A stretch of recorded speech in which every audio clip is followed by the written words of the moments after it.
How are you meant to structure your revision around a school day? This is particularly hard because obviously you're at school for a good chunk of the day, so you don't have much control over what you do in those hours. But you do have control on what you do before school and what you do after school. This is what I did to get 5 A stars in my A levels and majority grade 9s at GCSE.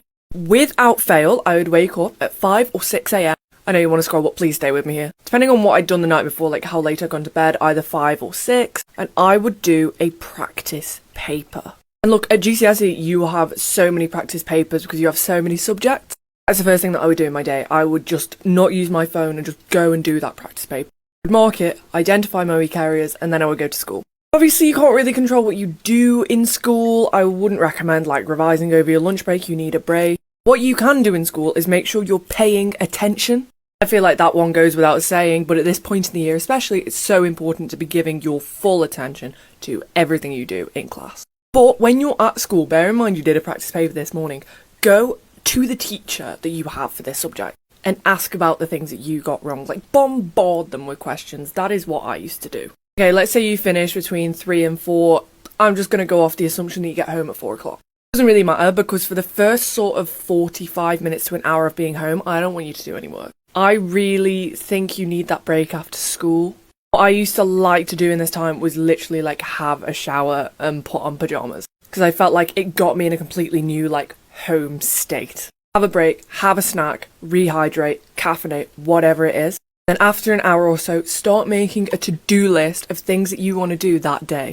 So this could be things you got wrong in your practice paper this morning. This could be things that you did at school that you didn't quite understand. The point is, you need to have, I would aim for 3, maybe 4 clear, actionable tasks that you have to do.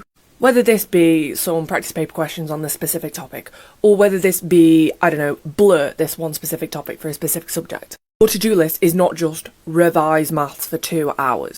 I wouldn't say aim for an amount of time, it's aim for an amount of things that you're going to do. And if you limit it to like 3 or 4 things, you will probably be done at like 7, maybe 8. Hopefully even before that.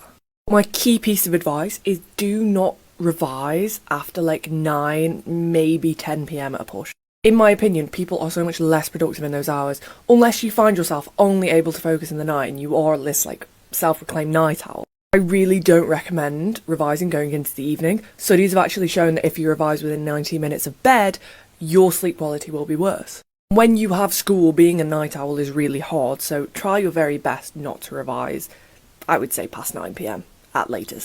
I usually aimed for 8 o'clock because then I could, go and do sports, or I could go and watch a TV programme or spend time with my family or something. But the key takeaway from this video is try and utilise your mornings as well as your evenings.